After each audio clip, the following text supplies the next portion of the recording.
We back with another one by popular demand, inspired by True Event Sports Podcast here. We got my boy Neil, Phil, and Kenny. We're back ready for what is it, week 12? Week 12. Yes, sir. It's a lot of put up or shut up time right now. Later in the season. It's coming down to the end there. So how you guys doing today? Not too bad. Terrible. Just lost out another PS5. I can't complain at all. Again. Life is good. Life is I won't good. complain. Life is good. What y'all looking forward to for Thanksgiving here coming up? Oh, these mashed potatoes. Food. Been dreaming about them motherfuckers since November 1st. Yo, Food. Kenny, your mom making them pistachio cookies? Nah, that's Christmas. Oh, bro, Tomorrow's pumpkin cookies. I'll never forget those. The pistachio cookies be hitting every time. But all right. So yeah, like I said, we got week 12 coming up. It's packed with a lot of good stuff. Obviously, Thanksgiving is here. We got the OGs playing again. It's the Cowboys and Lions. They play every year. Phil, what happened with the picks last week as far as us picking the right teams in the pick 'em? Surprisingly, Lawrence had the best week out of all of us. I don't think I even got one right. He picked. He was 4-1 last week. Oh, damn! Right. Unbelievable. Of course, this is the week that Lawrence was good. Yeah. And then me and Kenny tied at 2-3 last week, and then Neil was 1-4. 1-4, yeah. Yeah, you got one right. I got the Rams game. That's it. Yep. Shout out to golf. At least it was that one. Right. Oh man. So what y'all think about the picks so far? Like, especially last we'k. Why'd y'all pick the teams y'all pick? Why'd you pick? I pick my teams based off of how they treat me. So emotional. I go based off emotion and stats. Instead of lot. So wait, whoa. Time out. Rewind. Stats are logic. Yeah, Emotion is emotion. So you're logic. But I don't really go off logical stats. It's just stats that you really wouldn't pick a game off of. Right, like I can find a stat to tell you why I was right and what I picked. Like that's what I do. like exactly. You know how they say numbers never lie? No, numbers always lie if you're Kenny Lacy, because I'll find you a number to tell you why I'm right, guaranteed.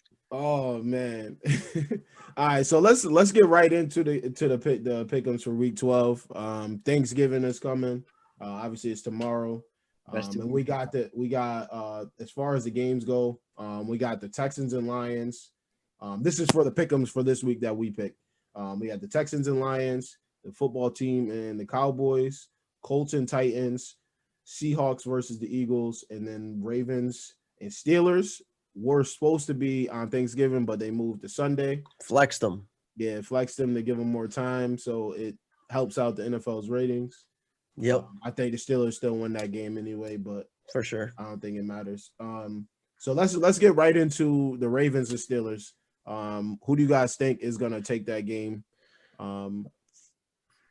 I'll start us off here. Yeah, go ahead. You got a little division matchup here. It's always tough when these two teams play each other, man. It's that rivalry, that old school rivalry. It used to be, you know, how it used to be defense against defense all the time. It'd be like 10-10, 7-4, 7-5 games. Not anymore. It's more offense now. Both these teams, really. I don't know how the Ravens are going to look. That's hard. It's hard to pick this game because I don't really know how the Ravens are going to look. Their whole freaking team has COVID or is injured or whatever they got going on. And that's the main reason why the NFL flexed them, I think, to give them time to recuperate for the ratings. They don't want to watch. Nobody wants to watch the undefeated Steelers take on a second team Ravens. Yeah, they're missing both of their starting running backs too. Yeah, and Ingram and Dobbins. Yeah, exactly. I don't know. I don't really see. I just don't see the greatness of the Baltimore Ravens that we saw last year. We've said it a couple times on the podcast. Is it Lamar? I don't know. That defense, is it the defense? I don't know. They definitely got hit with the injury bug too this year for sure. But Steelers, I don't know, man. It's hard to pick against an undefeated team. I'm going to go Steelers 28-20 in this game here. I'm going to go next here. I think the Steelers take this one comfortably. They're already amped up. They're doing TikToks after every game. It's pretty childish to me, but it is what it is. They're all young anyway, but I think Steelers take this by at least 2 possessions, at least 10 points probably, maybe even more. And I think the Ravens, I think their problem is that the roster is showing the flaws. Lamar Jackson was able to hide the flaws last year with his athleticism, and the roster can no longer hide behind him because he's gonna have the passes go down vertical. He has nobody to get separation besides Brown, and Brown is, when he catches the ball and gets hit, he's like a glass man. So at some point, you're gonna have to address the receiver problem, and they need to change up the playbook a little bit instead of it being pistol, full house, read option. That shit's not gonna work in the league when you got DNs that are 6'6" and run 4.4s. It's not gonna work. So I think Steelers take this game. Yeah, I got the Steelers by double digits. I'm not sold on Baltimore at all this year. Last year they were great, but I think it might have been fool's gold because the book is out on them. We've been saying it. Their offense is Lamar Jackson. Let's be real. Like they have no other weapons on there. Mark Andrews was their guy last year, and now everyone has that settled. You're not going to win a game when your number one receiving threat is some teams have their tight ends number one receiving threat, but Mark Andrews isn't the guy that's going to do that. He's not athletic enough compared to some of these other guys. And just an interesting stat here, I feel like, Neil.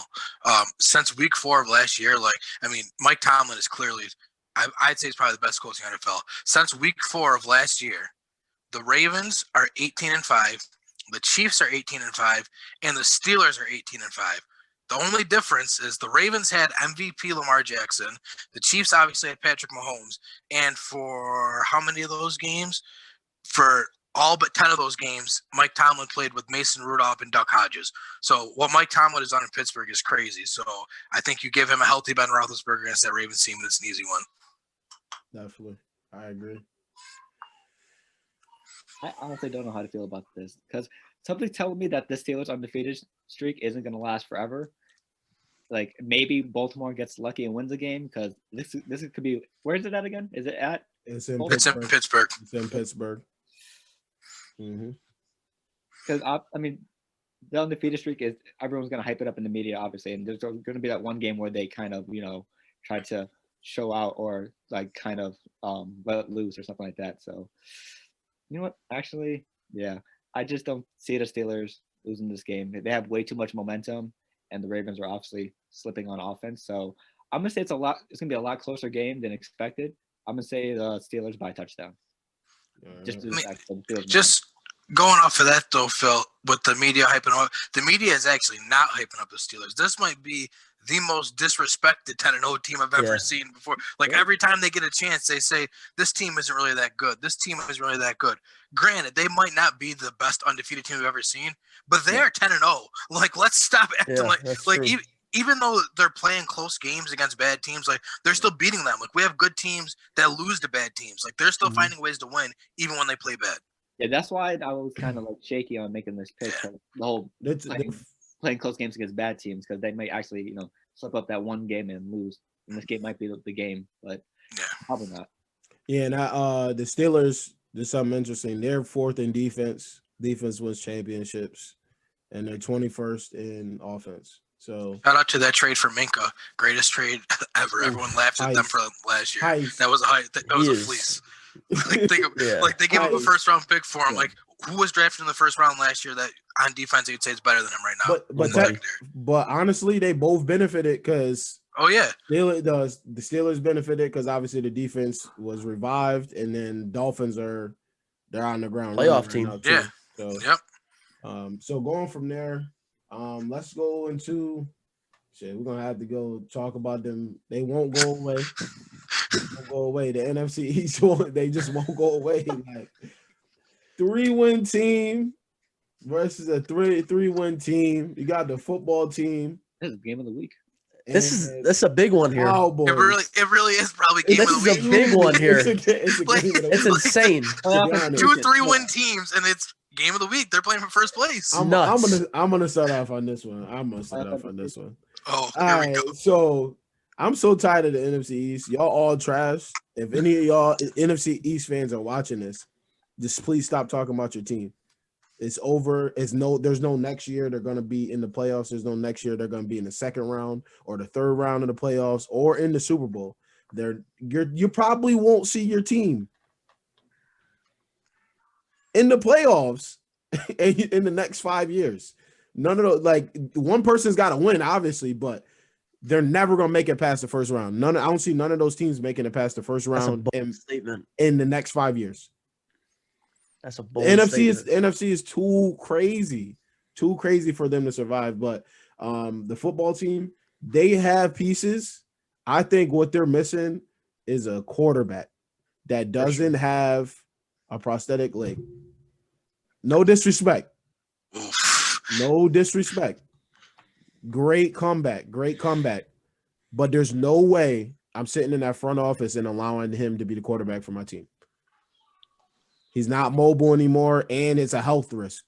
So why is he playing quarterback? Me personally, I think you need to get somebody else because there's a lot of throws that he can't make because of what obviously his knee or his leg in general. So I think the Cowboys come out fired up.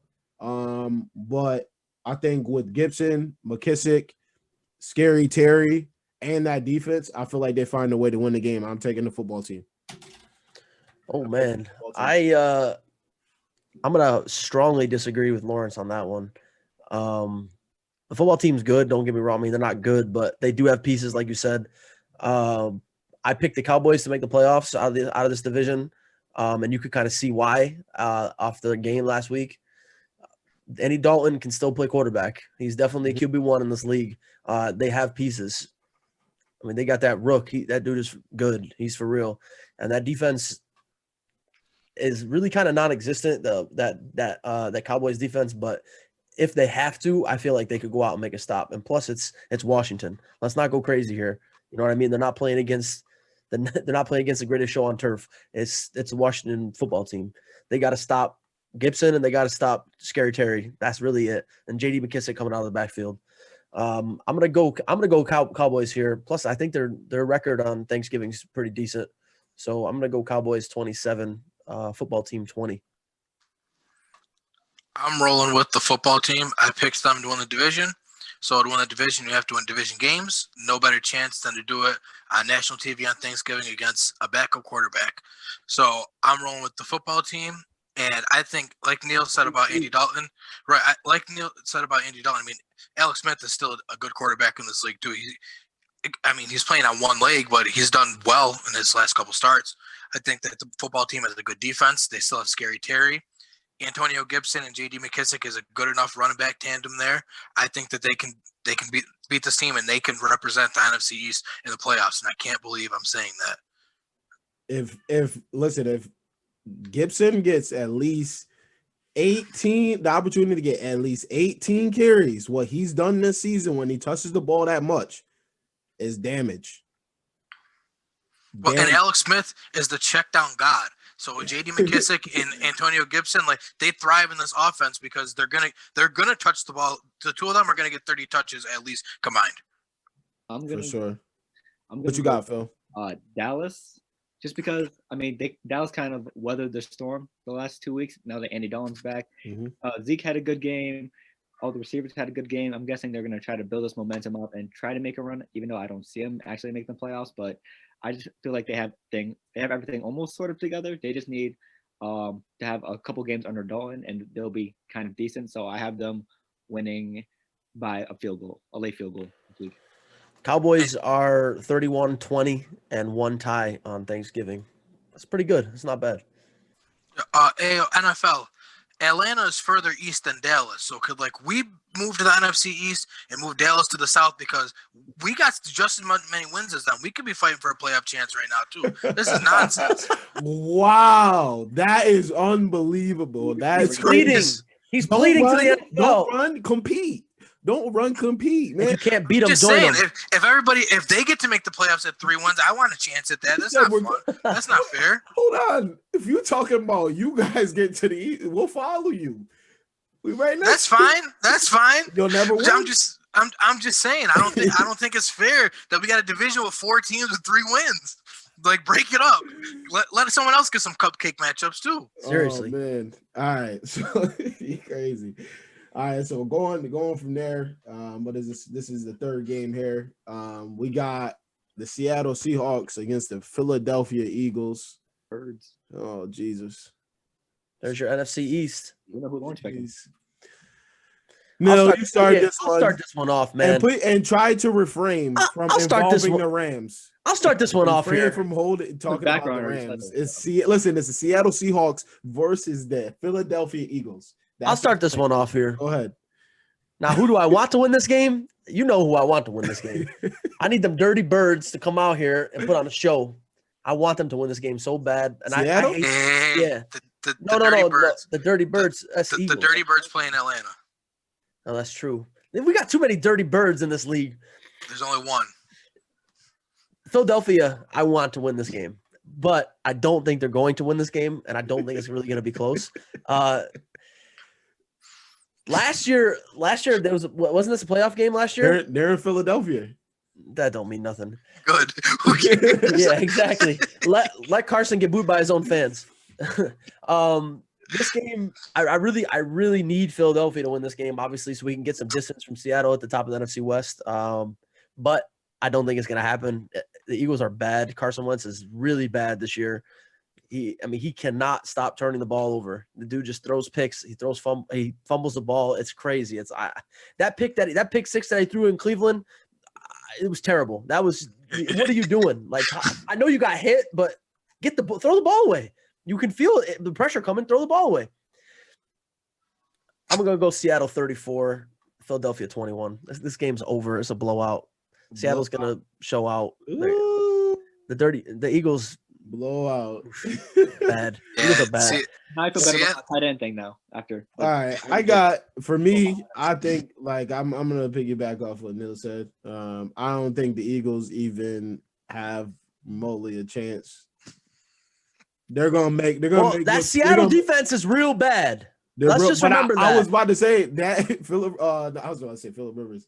Carson Wentz is gonna make that defense look real good. Oh, you think they're gonna top 10? They're gonna look top 10 Sunday. Okay. Or Monday, my fault. So I definitely got Seattle in this one. I think Russ He bounces back in front of everybody. Well, it's not gonna really be a bounce back because it's just Eagles, but I think he has a great game. And I just traded for DK, so I'm watching that game. Hey, shout out to what's the name for giving me that absolutely ridiculous trade. It just I should have just took your team at this point. But like I said, I got Seattle. Who you got, Phil? I'm gonna go with Seattle as well because they really needed that game last week against Arizona to kind of settle their things. And most importantly, that defense actually showed up for once. They got stops, and they're looking to probably try to blow out the Eagles in this one to show that the defense is starting to make improvements. So I have Seattle winning by 2 touchdowns. Nice. Yeah, I got Seattle in a blowout too. This thing isn't going to be close, like, at all. It's just pitiful. It's just a matter of when the Eagles are going to pull the trigger on getting rid of Carson Wentz at this point is what it seems like. I mean, you almost have to wonder too, like, is Jalen Hurts really not that ready? Like, we haven't even tried him out there, like, at all yet? Yeah. Like, because Carson... No way he's ready. That's like everyone, put in Hurts. Well, clearly he can't be ready because if you're the front office or the coaching staff in Philadelphia, you're going to try to put him in. That's exactly, because since the division race is so close, if you have a quarterback that's better than what you have out there, he'd be in. He's not ready. So what does that tell you? You paid all that money to Carson Wentz, who was not your franchise quarterback, and you drafted Jalen Hurts in the second round, who's not ready. So they need a clean house there, not just players. Everybody's got to go. They got to blow it up. It's got to start over. So I mean, just a quick number stat on Carson Wentz. For the Eagles, it would actually cost them $20 million more to lose Carson Wentz than it would to keep them. Big cap it. Yeah. So Carson Wentz is the quarterback of the Eagles for the future. And it's just because of money.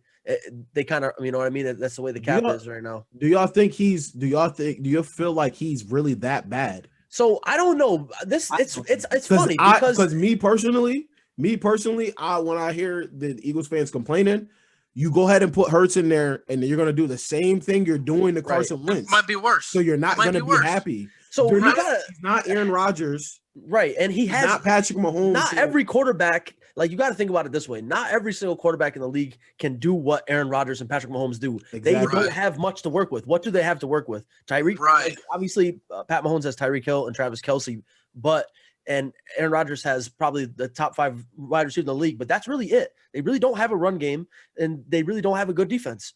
So you got to ask Carson Wentz, who is he's still young. He has injuries, and he didn't play in a strong division in college, and he's coming out here, and he's playing with Travis Fulgham, Dallas Goedert.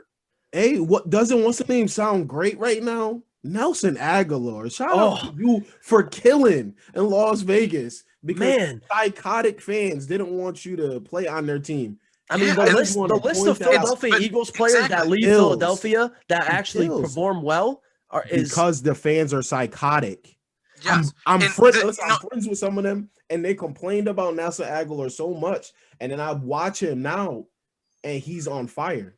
Yeah. And Philadelphia Eagle fans are super nostalgic, and that's what kills them too. Like Deshaun Jackson. Oh, we need him back. He is way past his prime, but we got Deshaun Jackson back, so he needed Deshaun Jackson. Alshon Jeffrey. Oh, yeah, re-signed Alshon Jeffrey. He's old. He's past his prime, too. Your defense, they're past their prime. The problem, they won the Super Bowl, and they want that same – they just want to keep running it back with those guys. You got to – that's not how it works. There's a reason why Super Bowl teams lose players after they win the Super Bowl. The worst thing that could have happened – it's going to sound dumb, but the worst thing that could have happened to that Eagles team was winning the Super Bowl because they thought, oh, we did it with Nick Foles. All we're going to do is plug and play Carson Wentz. We'll be good again. If you would have lost, you would have seen moves happen. They won, so they said, we're just going to bring Wentz in, and we're just going to keep this thing going. No, you needed to get younger guys on defense and get more weapons on offense, and you didn't do that. So Carson Wentz, listen, they need to start replenishing that old line too. Them guys are like 35 years old. That's bro. exactly. No, seriously, Jason because Peters, they won them. He's old. Because he won them Super Bowl. They're just wringing that shit dry. They're gonna keep going. They're getting that last little bit of juice out of them. So we got to think also. Carson Wentz was the MVP of the league before he tore his ACL against the Rams. I think he was the star. He was the front runner. I mean, he was clear and cut MVP of the league. And that was that the year they won the Super Bowl? Yes, that was the same year they won the Super Bowl, right? Yes. So let's not forget about that. But also, you got to think about something kind of to piggyback off that. Nick Foles under Chip Kelly took the lead by storm that one year. And had an MVP caliber season too, through 40 touchdowns and 3 or 5 interceptions. So it's just like quarterbacks can have. What was their record? But they were a playoff team that year. Yeah, they made the playoffs. But and also Carson Wentz, you could all. I mean, obviously, this is kind of a bad comparison, but kind of like Trent Dilfer. You have a really good season. Trent Dilfer won the Super Bowl, and then. What happens after that? It's the tape is out on you. You were good. Now beat the tape. The problem is these young quarterbacks come in and they take the league by storm and everyone's ready to crown them. Okay, cool. They had a great year. Now let's see what they can do when the other team knows what they're going to do. Baker Mayfield, for example, came in, was hot. Baker's been an average quarterback ever since. You got to be able to beat what teams are throwing at. Like when a team knows you're going to do, you still got to be able to beat them. And that's what we haven't seen from Carson Wentz yet. Before anybody writes Carson Wentz off, I'm not writing them off. Before anybody writes Carson Wentz off, I want to see Carson Wentz in an offense first. You put Carson Wentz over. Phil, Phil, how do you feel in Atlanta, Kenny? Oh yeah. Phil, how do you feel about Carson Wentz and him being on the Eagles? He needs, like you said, the O-line's aging. He's running for his life almost every play. I still believe he can be a successful quarterback. He just needs a better team around him, For sure. Jeffrey, like everyone said, all these weapons are expired. Ertz is injured. Gone. Ertz needs to be gone. Peters needs to be gone. Brooks needs to be gone. Kelsey, gone. Alshon Jeffrey, D-Jack, the whole roster. Get them out. Offensive line member is probably Brandon Brooks, and that's pretty much it. Brooks has been hurt for so long. Their whole offense. Lane Johnson's been hurt every year. Yep. So is Peters. He gets hurt every year. They either need to chip off. So you can't get rid of Kelsey. Kelsey is probably top 3 center in the league. You really can't get rid of Kelsey. That is your focal point of your offensive line.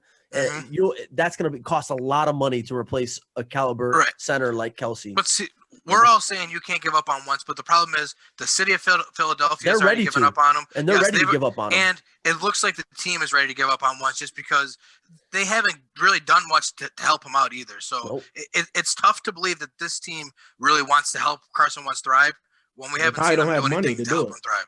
Well, right. They don't have money to do it because they threw all the money at Carson Wentz instead of rebuilding after the Super Bowl year. They threw money at aging guys and Carson Wentz and said, let's just run this shit back. It's like classic Super Bowl hangover that every team has. Exactly. Yeah. After.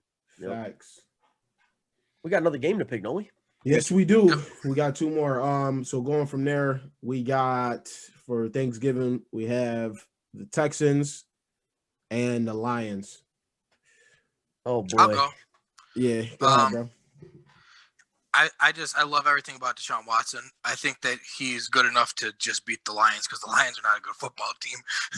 Deshaun Watson. Yeah, so I'm going to go with the Texans. I think it's going to be a really close game, which even though it's going to be probably not a great game, it's going to be a good game for us to watch tomorrow because it's going to be a close one. I think that Deshaun Watson and Stafford are going to get into a little shootout. And I just think Deshaun Watson ends up pulling it out because he can do so much. And that Lions team is they're just bad. I mean, Jim Caldwell was 9-7 his last year there. You fire him and you bring in Matt Patricia to get over the hump, and he ain't had more than 5 wins yet. And when they ask him why, he says, we had a lot of work to do when I came here. You were a 9-7 team. What do you mean you had a lot of work to do? Then you run the top corner out of town. Yeah, they're just pitiful there, and it's time to get rid of Matt Patricia and probably the GM there too. They got to get him out. Yeah. And it's I was about to say to add on, I'll go next. It sucks to watch Matt Stafford. He's one of the most good quarterbacks in the league, and such a good quarterback. And he doesn't get a nod all the time because every time we see him, he's coming into the stadium in a wheelchair, but he still plays he tries to play almost every week.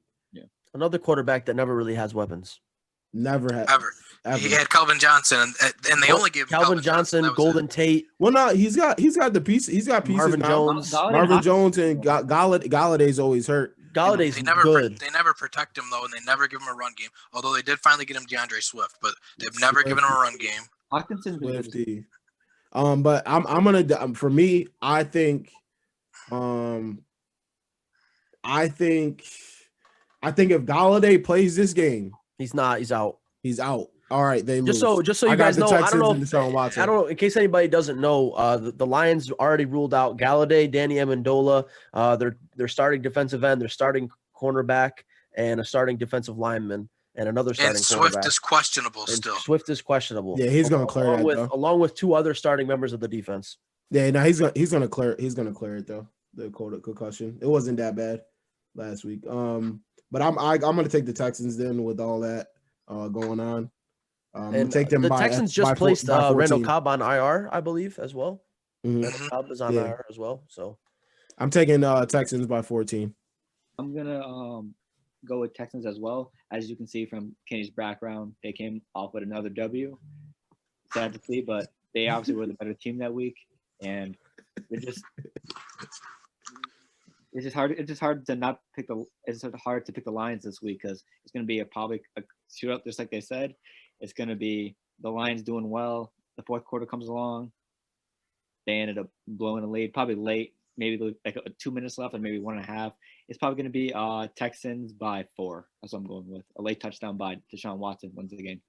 I can't pick the Lions this week. There's too many injuries on that team right now. I mean, it's going to be Matthew Stafford throwing the ball to Hawkinson and Marvin Jones and a limping Swift.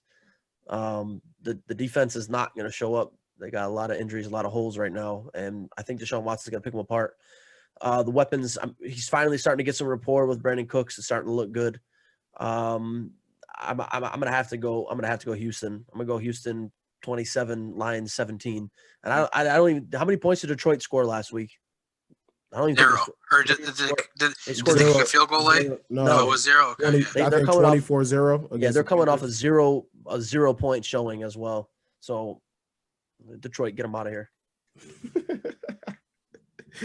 Oh man! All right. So just quick here. I know we went over the NFC East, and we're just talking about them because obviously there was what one more game left. Two of them are playing this week. We got to pick the Three Colts teams. and the Titans. Colts. Oh my goodness. Yeah. I forgot about that. Yep. Colts and Titans battle. I'm going first. I'm going first, and I'm not picking against Philip Rivers. That's time. I'm not picking against Philip Rivers ever again the rest of the year. If Philip Rivers is in this pick'em, I'm picking him to win the game. Because the I gave them I don't care. I gave them 1.5 last week. Plus 1.5. I got good for you. I got the Colts 24. I got the Titans 10. Wow, good for you. But I'm going with Tennessee. I'm an idiot.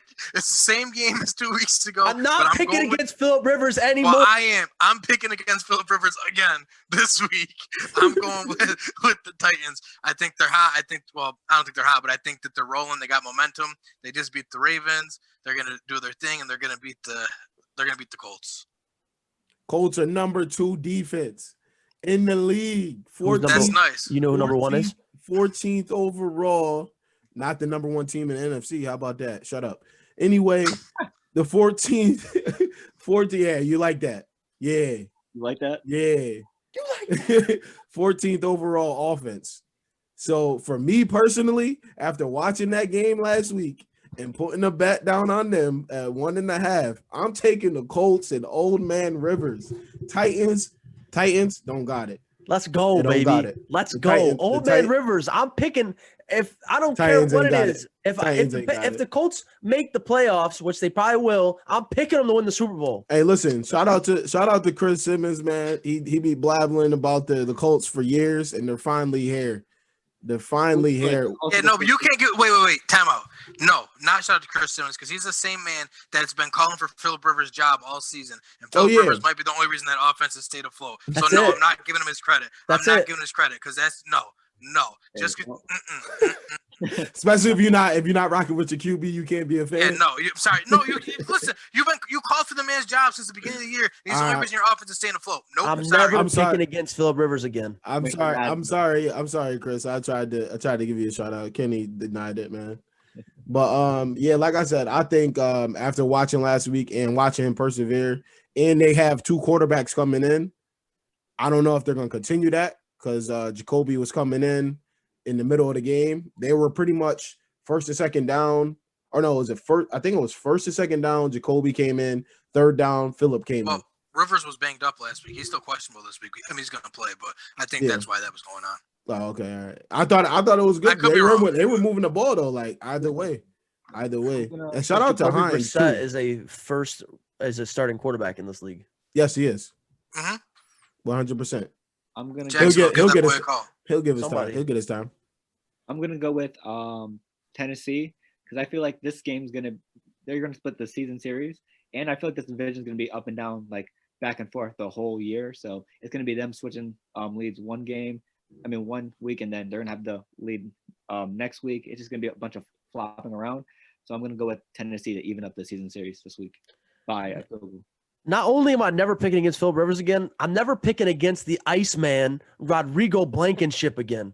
Never. He feels nothing. He feels no pressure.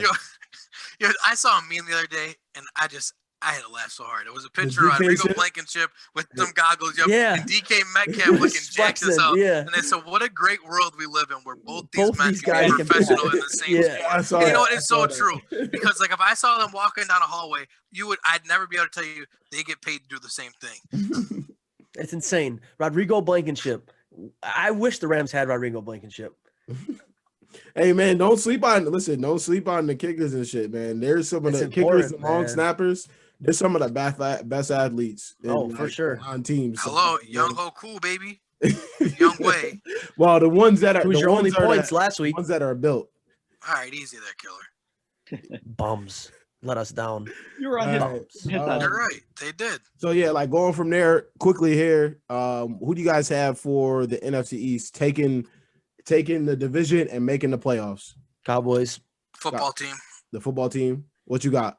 Eagles. You got the Eagles? The Eagles. I went with them a couple of podcasts ago. I'm going to stick with them.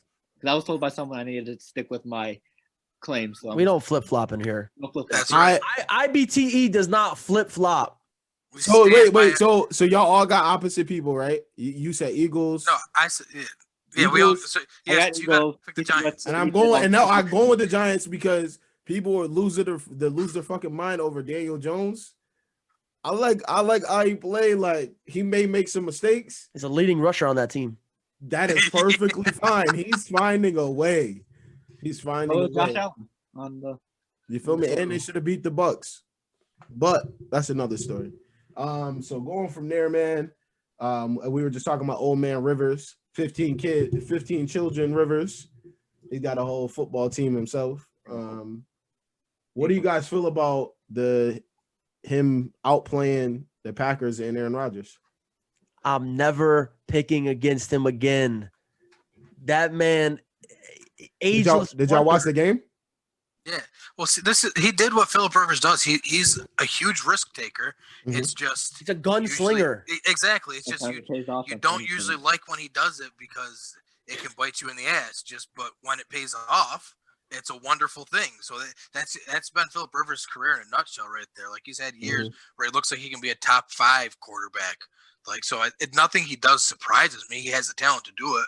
It's just, I mean, hey, they're proving me wrong this year. I didn't think they'd be this good. They are, and I think it's mostly because Philip Rivers continues to take chances. 3 touchdowns in that game he threw and 1 interception. I mean, you give your defense, which is number 2 in the league, Phil Rivers throwing 3 touchdowns plus whatever your running game does, it's going to be hard to beat them. Shout out to Frank Reich, though, for letting Philip Rivers be a gunslinger, though, because you see a lot of these coaches now that want to reel their quarterbacks back. Like, oh, just don't make mistakes. That's we want to win the game. Right. Like, we want to win the game. Exactly. Like, throw the ball 300 times, and if you throw 299 interceptions, if one of them was a touchdown that won the game, it was worth it. Right. It was worth it. It was worth it. It was worth it. Oh, my goodness. What about you, Phil? What you think of the game?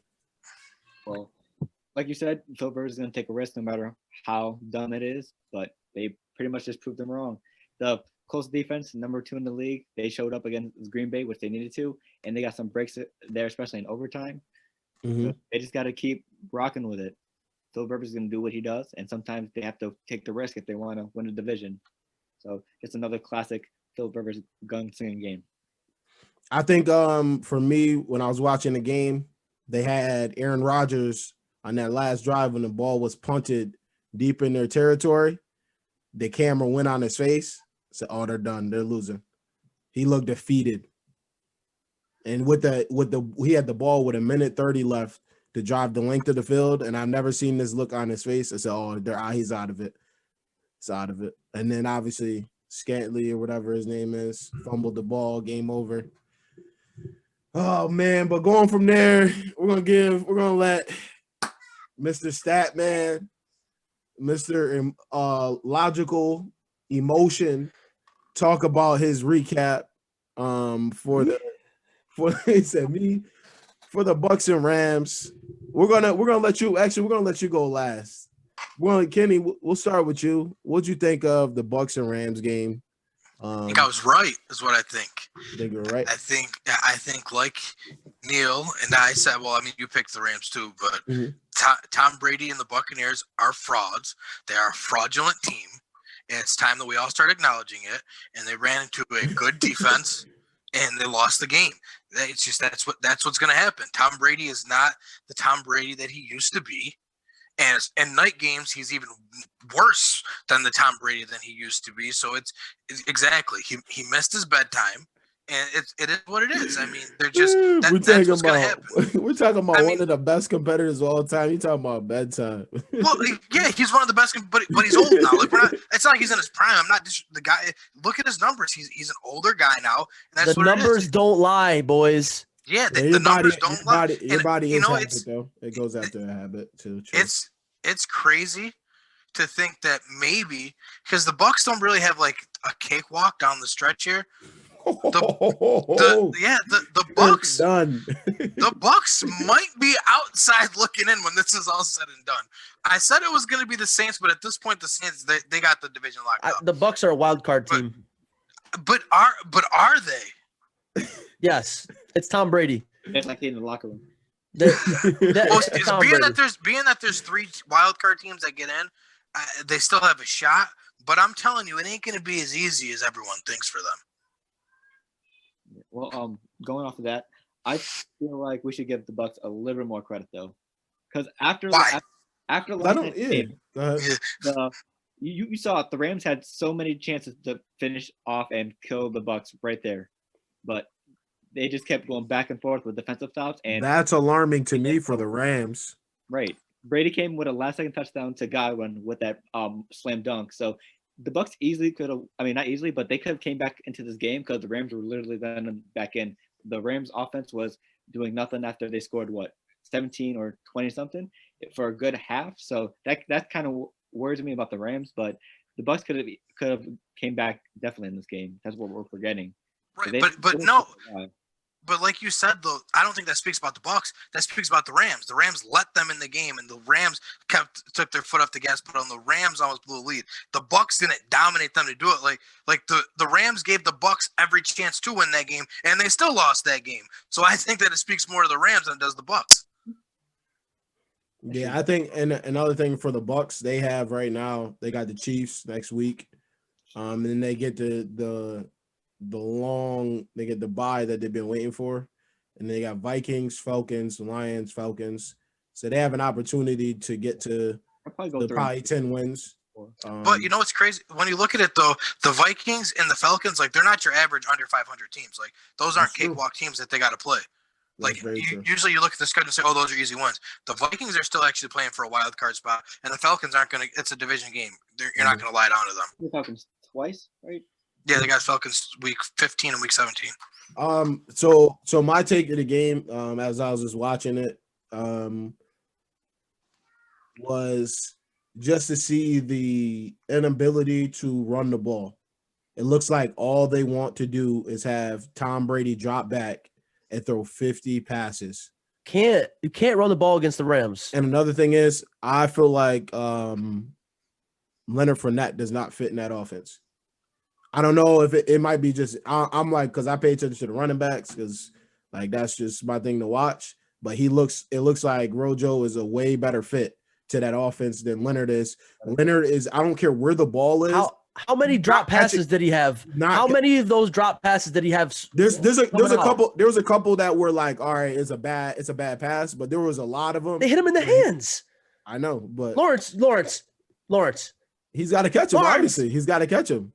Lawrence, I'm on it, bro. I'm on him though. Like I'm saying he had the opportunity to catch a lot of them, and there was very few that were like trash to where they're trash passes, but there was a lot of them where he could have caught them. Now that right there is first downs instead of three and outs. Like Phil said, they had a chance to win this game, and it kind of shows that they're not starting off how they did in the first couple weeks. And having Tom Brady throw 50 passes is not going to get them anywhere. I don't know why they haven't started running the ball more. Yeah. They run the ball 5 times against the Saints.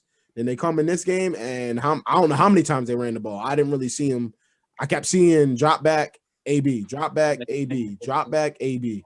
So, and another thing for me is watching the Rams. Another game where they're struggling to close the game out. It's beautiful for me. I love it. I love watching it because I just want the consistency. That's it. That's all I ask for when the time comes to not be able to close the game out. I love it. So I think it was a great game to watch. Rams defense is hot. They're rolling. We're gonna see if they can stay healthy because obviously all that booming and banging, not sustainable. Not sustainable. Shout out to AD, man. He's a beast. That's the only thing. That's the only thing I gotta say about the good thing about I gotta say about the Rams is shout out. What did he do? He didn't do shit. I respect him. He's your best player. Shout out to him.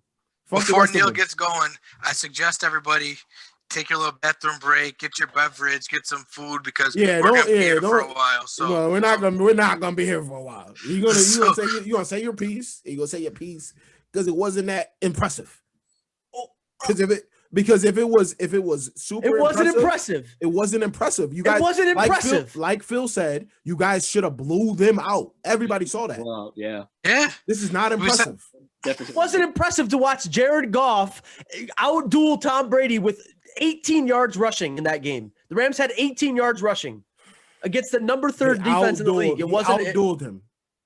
Yes. I mean, saying that like it's Patrick Mahomes. It's still Tom Brady.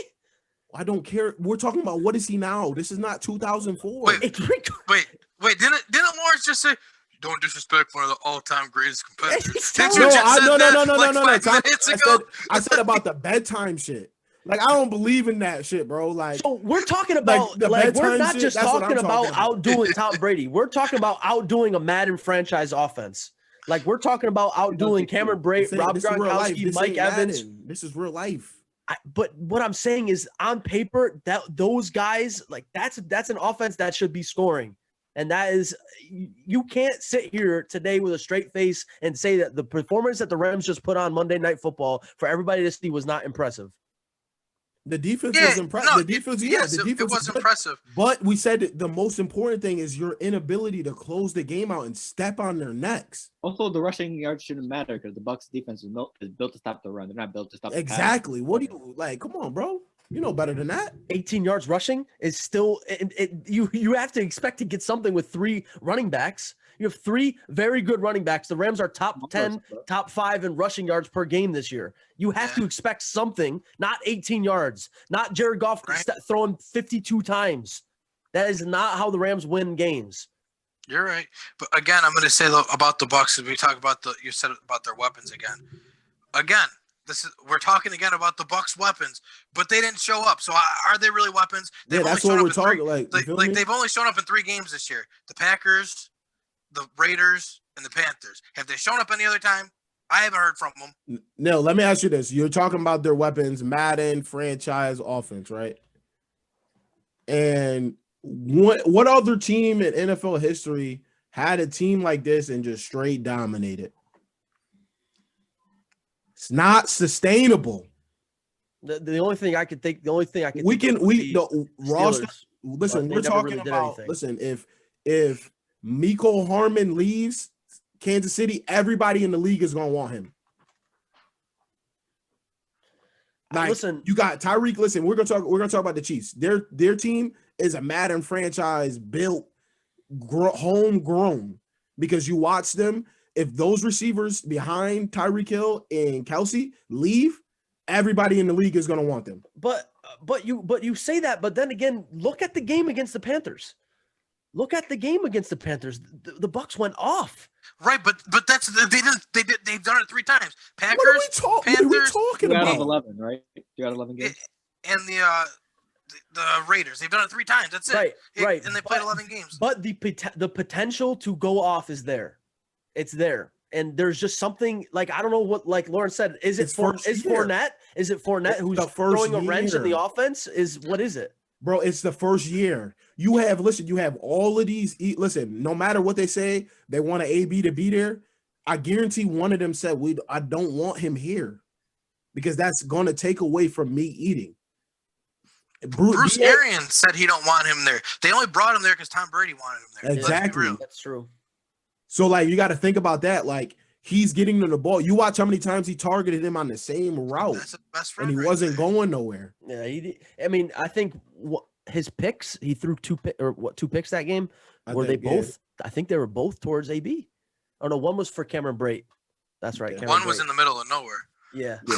And the other one was a Godwin. The other one was a Godwin. Okay. So Godwin over the middle of the post. So let me just say a couple things.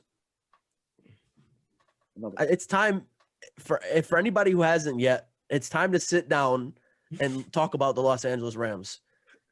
In the NFC right now, there's 2 teams that can win the Super Bowl in the NFC right now. It's the New Orleans Saints and it's the Los Angeles Rams. Everybody else are contenders or pretenders. That's it. Right now, that's the 2 teams. It's time to actually sit and talk about the Rams. The national media does not give Los Angeles Rams any credit ever. When you turn on the TV after a Rams win, it's Let's talk about the Buccaneers. We don't give them the credit. You're talking about this year in general because I'm pretty sure they crowned Sean McVay the second coming. No. This year. I'm talking about this year right now. All right. This year right I'm now. just Like let's like for example, we beat the Bucs. Okay, we beat the Bucs. I watched First Take. I watched Undisputed. I watched the only person that gave any love to the Rams was Colin Cowherd. Everybody else talks about the Buccaneers decline. It's never about the Rams. Rich Eisen got on a show and he said, national media, it's time to wake up. It's time to wake up and look at what you have. You have one of the most consistent teams over the past 4 years making a run. They're hot right now, and they don't have to travel again the rest of the year. It's very, very possible that they don't lose a game the rest of the year, and they got first seed in the NFC, going in, home field advantage, first round bye, all that good stuff. It's time, boys and girls, national media, anybody listening. If you want to throw a bet down on a team to win the Super Bowl and have good odds to do it, look at the Rams. I got some. All I'm saying, you talk about not an impressive win. Say what you will. That game, I don't care what anybody says, showed a lot for me. Listen, you're not listening to us though. We're not. No, I hear what you're saying. The defense was impressive. I hear what you're saying. Alarming is you guys obviously have 18 rushing yards. It's obviously a good Russian defense. Is like top 10 or something. They're top 10 on offense and defense. They're like number 9 on offense, number 6 on defense, something crazy like that. Yeah, I mean, sure, the Rams should have blown them out by a mile. I would say the same thing about any of our teams that are playing and they're playing prime time, and that happened to them. Oh, the Saints didn't close the game. They won. What was the ending score again? We got won by 3 points. Like, you see what I'm saying? Like, there was way more opportunity. 100%. It should have been a blowout. It should have been a blowout. No, 100%. I agree. That's what separates you. That's what I'm saying. Right. That's what separates you. That's why I can't call it impressive. Yeah. Because they should have beaten them by more, and they got lucky. They got that win. Because they left the door wide open for the Bucs, and the Bucs just couldn't answer. So I also want to say this: laugh, smile, smirk, do whatever. But the referees did not give the Rams a single call that night. Every single person and their mother that watched that game, that is a fumble by Tom Brady in the end zone. Welcome to playing Tom Brady. Exactly. So that's another way when you look at that. It was the same thing with Phillip Rivers in the Colts and Packers game. The same exact play. He had his arm the same exact way. They call it. It's consistent. It's always been consistent. It's not consistent because Jared Goff earlier this year got sacked. The same exact movement, and they called it a fumble, and his arm was moving forward. Was the ball dislodged before it was coming forward? Yes, it was. That you took too long. So the ball was Tom Brady. No, it was not. Listen, no matter if the guy is hitting his arm, he can have his arm like this. He can have his arm like this. If he still has possession of the football, as long as the ball's on his fingertips, the ball is falling out of his hand. Right, but see, I get what you're saying, but as long as Neil, I agree with you. I feel it, but that's a rule problem. It's not a call problem. It's as long as the ball is on their fingertips, the refs are allowed to call. That's what they're saying. So the ball has to be visibly dislodged from their hand. That is the rule. And I think it's nonsense too because everyone watching knows it's a fumble. Yes. Yeah. But just like Dez, we all know it was a catch. But by the rule, it's not. Exactly. The rule is dumb. The call is right. Just to say another thing about the referees. Aaron Donald has now gone 2 games without a sack, a tackle, or a holding call. Triple team. A single holding call. Triple team. How is it possible? How is it possible that the best defensive player in the NFL is not getting held? What they're doing is it's hack attack. They don't look for it. No, right, but they don't look because there's holding on every play in every NFL game. Yeah, it's just 100%. If the ref is going to see it or not. So they're just taking their chances right now against Aaron Donald and holding him every single play, and the refs aren't calling it. Aaron Donald needs to get some respect, some GOAT respect. Like he needs to get some LeBron James calls, some Tom Brady calls, because it's starting to get ridiculous now. How do you go 2 games? Last game, Cooper Kupp and Jared Goff had more tackles than Aaron Donald did. Think about that. Well, I would say this. I ran it. You ever watch Baldy? Yeah, I watch his breakdowns every week. So he does a breakdown, and that man was getting chipped by tight ends, getting Everybody. pushed. He was getting pushed to the guard, back to the tackle. Then the running back is hitting him. And triple teamed 4 times more than anybody in the NFL. I'm doing the same thing. Crazy. You would be irresponsible as a coach if you do not do second that. in the league in sacks. Which is nuts. So I just want to say, Kenny, I kind of shied away from Kenny last weekend when he said that Julio Jones and Calvin Ridley is the best wide receiver tandem in the NFL. Oh, they are. Okay. All right. Say they are. Okay. All right. So that's for another episode here. We're not because they are. Cooper Kupp and Robert Woods have something to say against that. Well, Julio Jones is the best wide receiver in the NFL. Well, yeah, he's 100% the best wide receiver in the NFL. And but Calvin Ridley is top 10. Wait a minute. That's gonna be for another conversation. But so, anyways, let me just sign off saying this: the Rams are the first seed in the NFC West. They're hot. They don't got to travel again, and they play the Jets. You got 2 other great teams in your division. I'm not worried about the Seahawks. And I'm not worried about the Cardinals. Okay. Not even for a single second do I go to bed at night thinking about what the Seahawks are going to do for us. 10-17 the night before Thanksgiving. For one single second do I think about what Kyler Murray is going to do to my defense. Mm-hmm. I don't think about it because I know I got Jalen Ramsey and I know I got Aaron Donald. So they're going to be number 1 in the NFC West and they're going to be number 1 in the NFC. 100%. 100% both. 100%. I can't wait to clip it. Because clip it when I said it a couple episodes ago when I told you the Rams weren't going to lose another game after the bye week. That's all. That's the fine and dandy. I can't wait for you guys to lose to the 49ers. If we lose to the 49ers. I can't wait for you to lose to the Jets. Oh, my God. Oh, that would be crazy because, listen. All right, so going from there, man, we got some best friend love here. We got the Saints and Falcons recap. They fucked me over. They played last weekend? I don't remember watching that game, Kenny. Me neither. I don't think it was on. I think he must have been watching the reruns. Yeah, he was watching a couple years ago. I had a flag tournament to play in, so I didn't get the opportunity. So you can't talk. Watch the game. Yes, you can't talk. That's it. Next subject. Next topic. I had an obligation though. Fake fan. Next topic. I had an obligation. But anyway, I kind of knew that I could quote myself because I was right. I said at least 10 points and won by 15. So I was definitely right, but I already knew the fucking Falcons had no chance to win this game. I already knew that. I gave a generous 10. Kenny, what was your prediction? What was your prediction? Well, let's see. I said Jameis Winston was going to throw multiple interceptions. So wait a minute. Jameis didn't play, so that changes everything. No.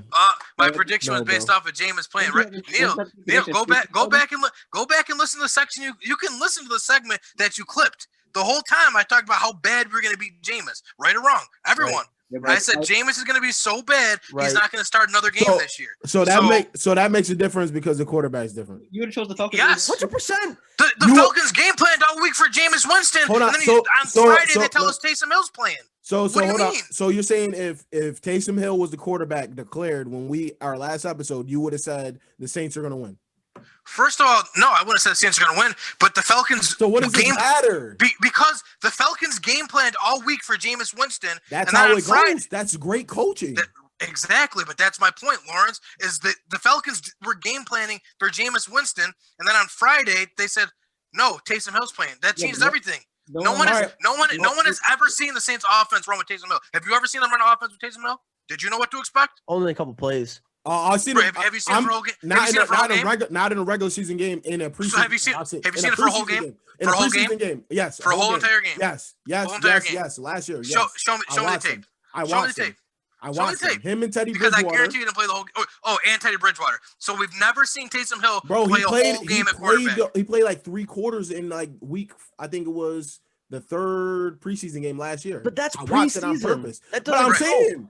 But listen, regardless of what him saying that, he still said he didn't think they were going to win. So what does bringing up Jameis Winston or Taysom Hill as the quarterback matter? If you I would say this because Kenny's you're picking the Falcons no matter what. Exactly. Right. So what does that matter about the quarterback? I think honestly, like Kenny and I picked our pick. I said it was going to be a blowout for the Falcons because I thought, to be honest with you, I thought that Jameis Winston was going to be the quarterback, and I said I guaranteed 3 interceptions by Jameis. Exactly. If Taysom was declared the starter, I still would have picked the Falcons, but I wouldn't have been as strong on it as I was because we've never seen Taysom Hill play as an NFL quarterback for a whole game. Yeah, but so you don't know what to expect. Going off that, did anyone from the Saints or Sean Payton actually report it? It was no. It was leaked. No one reported anything. He never said what their starting quarterback was going to be. So that's not. Yeah, so he never said it. They never, right, just after Breeze went down. Yeah. We just after assumed. Breeze went down, Winston. Yeah, because Jameis went in after Breeze went down, and Jameis Winston's been listed as number 2 on the depth chart all year. Because everybody was blowing up my phone. Oh, Taysom Hill, and everybody's running to go get him in fantasy. Then I look, and it doesn't say anything about Sean Payton declaring anybody. Right. So it was speculation the entire time. Well, it's because what happened was he was taking first team snaps at practice all week, and that's what leaked on Friday. So, me personally, I felt regardless of who was quarterback, they were going to win the game because the Falcons are not better than the Saints. That was my plain and simple. Well, I mean, it didn't matter. One team is 3-7, one team is 7-2. Now it's this. Now it's 14 by a big 14. That was you last week, right? And who did I say the quarterback was going to be? I was betting on a pick 6 for sure. No, why? Jameis what do you mean why? Okay, so let's say let's say, or for example, let's say Matt Ryan goes down and the Falcons have a dual threat quarterback as a third guy in our route. Okay, so let's say Matt Ryan goes down before we play you guys next time. Okay, and all week you guys are thinking, oh, Matt Schaub's gonna be the quarterback. Matt Schaub's gonna be the quarterback. Matt Schaub's gonna be the quarterback. Then on Friday, Colin Kaepernick's gonna be the quarterback for the Falcons this weekend. That don't make a fucking difference. It depends who reports it. Saints by 10, man. What do you mean it depends who reports it, Phil? Did or did not Taysom Hill play the game? Did. Okay, so then what? So it doesn't matter if my daughter reported it. It was true, so I don't get what you're saying. Well, the Saints never reported, so what are you saying? Why everyone thought Jameis was going to start because all the reports that didn't come from the Saints officially. That's what I'm trying to say. Everyone thought Jameis was going to start because Jameis has been. Oh yeah, he's the back. He's listed as number 2 on the depth chart, and he's come in every game that Drew went down. So it's not like it was we were all making something up and pulled it out of thin air. So I mean, we're kind of getting down those rumors as well. Just to get in between here, man. I mean, we're kind of getting away from subject here. Yeah, the Saints came in and did what they had to do, man. They came in and it was a rival matchup. They came in regardless who was at quarterback. They did what they had to do. That defense is legit now, and they're starting to show up. Which I was kind of iffy on them in the beginning of the year. Lawrence, you remember me saying the Giants? I thought the Giants had a better defense than the Saints at the time. The Saints defense is starting to show up now. I honestly, it's always been the PI. It's always been the DBs with the deep passes. That's it. They've been doing this. If COVID wasn't a thing, let's say 2020 restarts and COVID wasn't a thing, and fans are allowed in Saints undefeated. The Saints are not losing a game, and I really think they're gonna. I really think they win the Super Bowl handily. Undefeated. So they're gonna be. I still think they would have, but they lost in Vegas week 2, so that I don't get how fans makes a difference there. They would have lost 2 games this year. 2 games. So you think the Saints are going to be number 2 seed then, right? What'd you say? Saints are going to be number 2 seed? Yeah, for sure. No. It's not a chance, bro. Like it's for sure number 2 seed. Yo, listen. All right. I know one thing. What? In 2 weeks they're going to lose. For sure number 2 seed. So all right. So can we make a wager on this, Phil? James, what's the wager? What's the wager you want? Push-ups. No, we're not gonna do push-ups. We'll do some. I don't know. Like we gotta figure something out. It doesn't have to be money. It doesn't have to be push-ups. I'll figure something out. A jersey swap. You said no jersey swap. That's more. That's money. What else are we gonna bet on? I can't see that. Aaron Donald. I don't want that shit. No, I'll buy you one. Oh. Man, listen. Fat head swap. Mario Taysom Hill one. Nah, they don't have them. They got the 3 Drew Brees, MT, and the AK. That's the only ones they got right now. Yeah, we could do that. That's a deal. Yeah, Whoever's number 1 seed. And Falcons, if neither of us, if one of us don't get it, then nothing. Just to throw one more thing in there, Kenny. I'm sorry, but what the fuck, Matt Ryan? Wait, I'm glad you said that. I'm not gonna hold you. I played him in one league. I don't know why I did. But I'm glad you said that, Neil, because you're gonna blame Matt Ryan for every time he snapped the ball, the D line was in his face. Did you watch the game at all by chance? Yeah, I did. And then listen, he throws picks though. Okay, wait, no. Did you see the one interception was with time expiring before the half, throwing a Hail Mary trying to score a touchdown? That one, you can't really count that one. What the fuck, Matt Ryan? And then the other one was on a 4th down play at the end of the game. It's either throw the ball into coverage or throw the ball away and give the ball to. So both interceptions. Fantasy points. No, you know what's crazy though? He said something about the D line, right? We get Sheldon Rankins back. He's been gone for about 4 or 5 weeks. So the dude's gonna tear his fucking Achilles again, anyways. Wow, that is crazy. He's literally Achilles from Greek mythology. His fucking Achilles is just gonna rip as soon as he touches the field. That is so disrespectful. Last man. I just praised your D tackle. Like that's how we're doing it. Your D tackle. He didn't wish it upon him. I just said that's what's gonna happen. That's crazy. You say you're praising Aaron Donald. Oh. Yeah, I said, I'll give you a compliment. I'll never praise a motherfucker from the Saints. Yeah, yup. Never. To be honest, it's kind of a whole thing now too when the Saints and Rams play. It's a thing. I can't. Listen, if that NFC Championship rematch, oh man, let me tell you, Phil, Saints by 10. It's just crazy because neither one of them going to be in that game. I don't want to hear fucking shit. Yeah, I don't want to hear you down there. All right, I don't want to hear shit out of you. Listen. Listen, Phil and I can't hear you from all the way down here at the bottom of the stage. So you guys talk over there and let us talk over here. We're just here trying to observe and throw a comment in at least. Right, exactly. Me and Phil are just here trying to see which one of us is going to get Trevor Lawrence or Josh or Justin Fields. Okay, so you let us sit here at the bottom, and you guys worry about what's going on up at the top. So is Julio out again? He's questionable. Julio, who knows? That hamstring is tough. The problem is he never fully recovered from it earlier in the season. Yeah, but it seems like it's every year that hamstring. No, because he has only missed significant time once in his career. Was it for the turf toe? Yeah, that's the only time he's ever missed significant time. That turf toe ain't no joke, man. No joke, man. No joke. That shit would have you. Can't walk. You played through that. You played through that shit though. I played my whole college career with that. But all right. I wanna take the time to wish everybody happy and safe. Happy Thanksgiving and things like that. Hope everybody's safe. Eat a lot of food. Be rolling around the house. Have some Jim Beam or Jack Daniels for the kid, you know. I'm a whiskey guy. So whiskey, good drink. Stop playing with me. That's a fact. Now you know what you gotta try, Lawrence? Screwball peanut butter. The Screwball peanut butter whiskey. Woo, that thing tastes like a Reese's peanut butter cup. Listen. What is that? Is it like heavy? No. Very light, very smooth. Anything that's like Fireball, like that texture, like it's almost like syrup. I'm good. No, this is very good. This is very good. I'll check it out. So what y'all looking forward to towards for food wise for the holidays? Stuffing. What's our mashed potatoes. Stuffing. Anything but turkey. Anything but turkey. Get it out of here. Listen, me and mashed potatoes have this ridiculous love affair. It's like it's not even normal.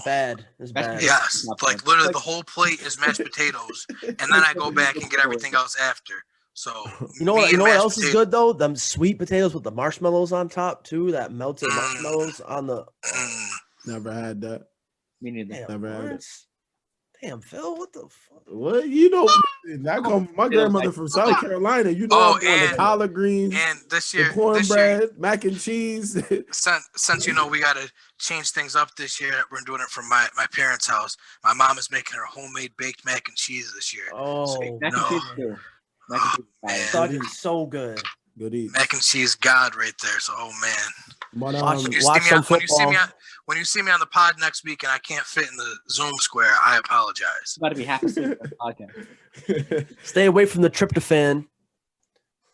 That's the turkey. Stay away from that. You don't want that. There's no night game this year, so it's okay. We can go to sleep. Oh, early. That's right. You can sleep early. Wake up early for Black Friday. Get them Black Friday deals. We'll probably be asleep by halftime on both games. So anybody need monitors? Go to BJ's, man. $90 if you for 27 if you haven't got a inches. PS5 yet, every GameStop is supposed to have at least 2 in stock. So you better be At there least 2. You better be there before dinner starts on Thursday. You know what I'm about to do for the PS5? I'm about to go around with 2 sets of boxing gloves. First person in line, I'm throwing them the gloves. That's if you want this PS5, you gotta beat me. You gotta fight me for it. But yeah, like looking forward towards what's heading for the channel here.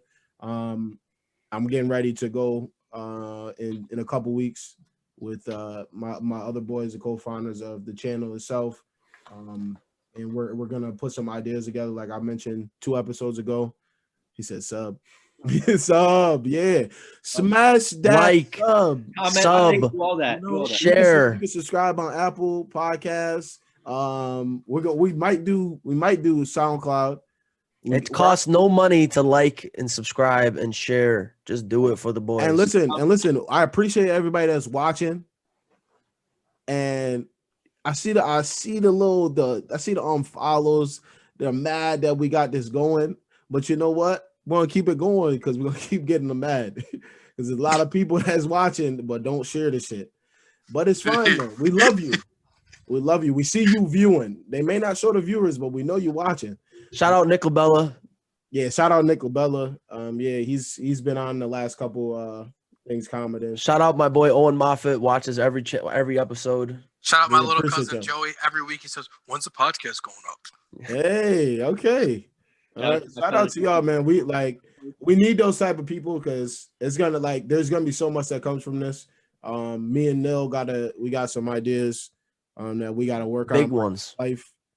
But there's gonna be so much coming that just it's gonna be the perfect time because COVID is not, unfortunately it's coming back, but fortunately for us, it's gonna be a great time to get more content out there. So for sure, man, we're here to provide whatever anybody wants to hear, man.